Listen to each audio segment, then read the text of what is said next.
Hey, what is going on YouTubers? Jay here from Maji and Jay. Today I'm trying here my brand new Panasonic GH5 that I got directly from Amazon, and in case you guys are interested, I will leave the link below so that way you can check out my current setup right now. And let me tell you guys, I'm thrilled with this camera. It has tons of options, and I was debating whether to get the GH4 or the GH5, but knowing that this thing has tons of features, and I'm talking here about the GH5, I decided to proceed with this model. It wasn't cheap, but let me tell you guys, for those of you who want to start a channel, you definitely need a decent quality camera in order for your content to look professional. And this one here, guys, does so many things that I'm still learning about them, and I'll keep improving as I go along with this camera throughout my entire YouTube career. So I'm planning to keep it for the next couple of years like I did with my VX-A70. So wish me luck with this camera. So far it's perfect.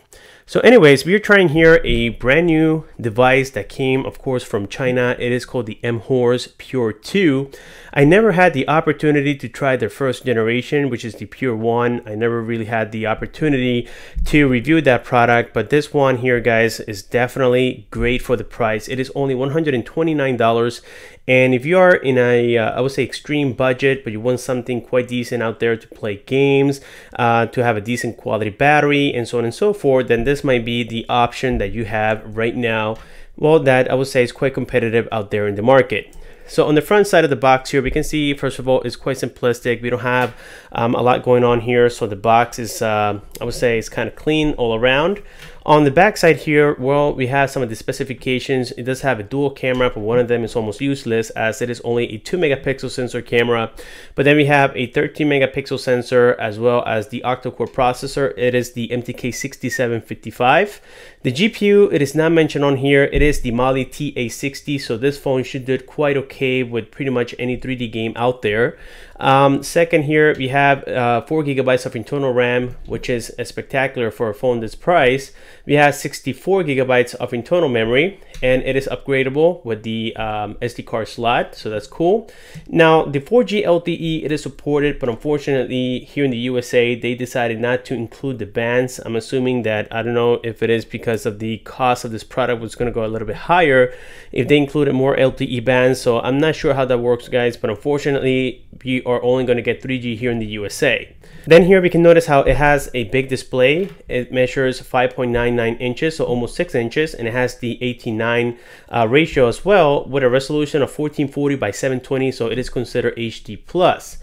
A 4,000 milliamp battery built in, non-removable, and also a fingerprint scanner, as well as the Android 7.0 Nougat. Pretty soon we should be seeing more devices with the Android Oreo, hopefully by the middle of this year. So anyways, guys, let's go ahead and open this thing and see everything that comes inside.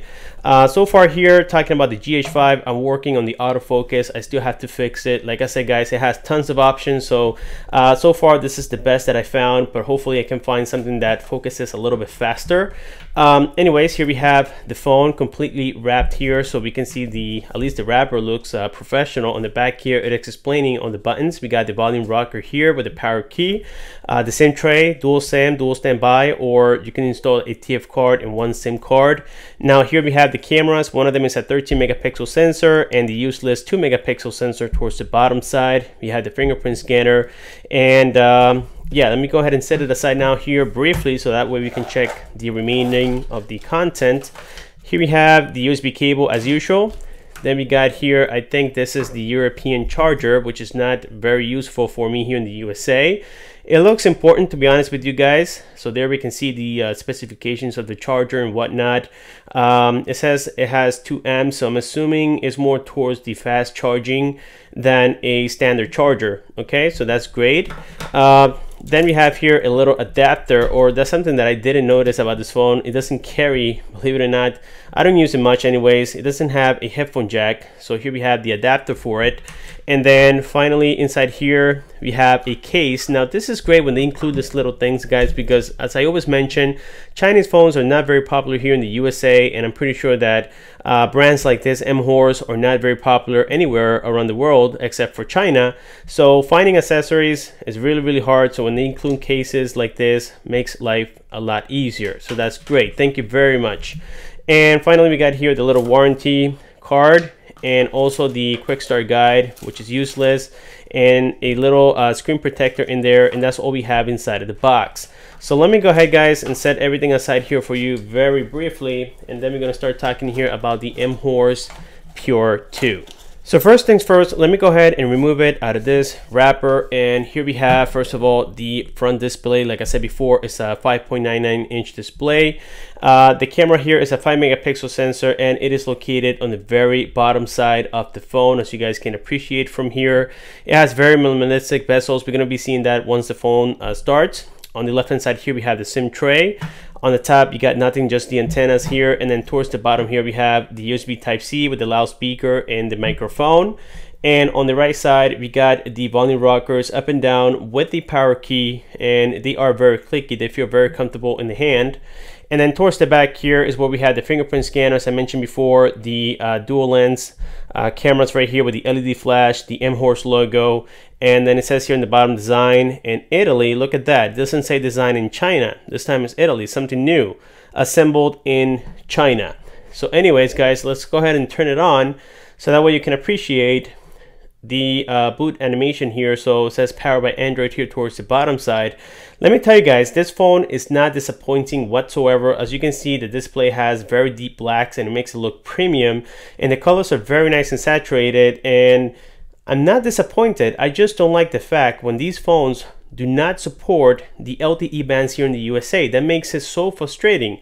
I mean, who likes 3G connectivity, or even worse, edge connectivity, which is the slowest internet out there? And that's exactly what will happen with this device, at least here in the USA. Other countries are very fortunate, like Europe, South America, I believe Canada, of course China, Russia, and all those countries will benefit from the LTE bands except the USA.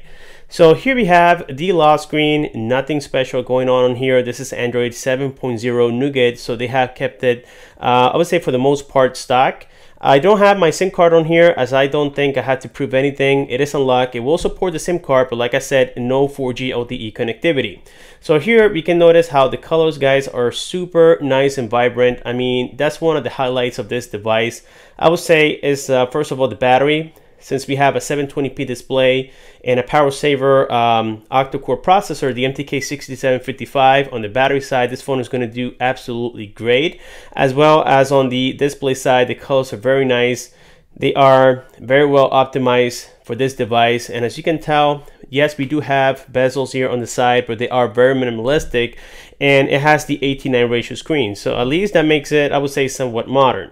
So here we have the app drawer, and as you can tell, we got things like YouTube on here, which works absolutely great.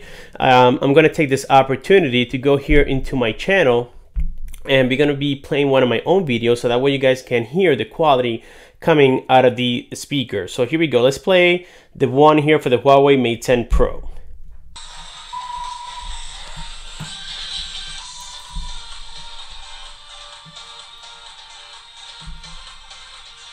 What is going on, everybody? This is Jay here from Maji and Jay. Today we're going to be doing the unboxing and hands-on of a phone that AT&T seems to be running away from. It is called the Huawei Mate 10 Pro, and this thing came directly from eBay. I got it here from a seller in Miami, and it got here only in 2 days. Well, there you guys heard the loudspeaker, and again, it is not disappointing whatsoever. It is not the loudest either. But again, guys, I'm reviewing this phone based on its price, $129. I mean, here in the USA alone, for this price, you get a phone maybe with 1 GB of RAM, and if you get lucky, 8 GB of internal storage. The price is super low for what you're getting here directly from China.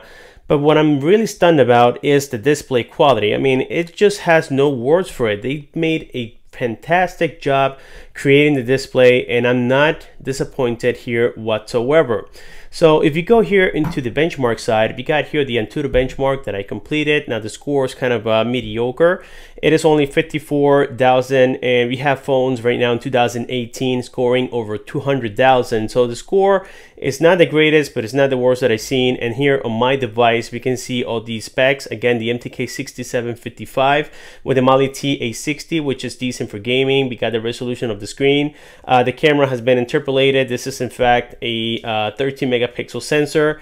So yes, here we can see, well, the remainder of the information. And like I said, guys, for the most part, this thing has you know, very decent specs, and everything is credible based on the performance of the phone. So that's kind of cool. So now here we have most of the standard settings that come with Android. Now certain ones are not standard, like the one here called Smart, I can't say that word, I'll just call it Smart Sensory. This is the one responsible for double clicking on the screen and it'll turn it on. You can also apply gestures to open the camera and whatnot, something that we have seen in the past.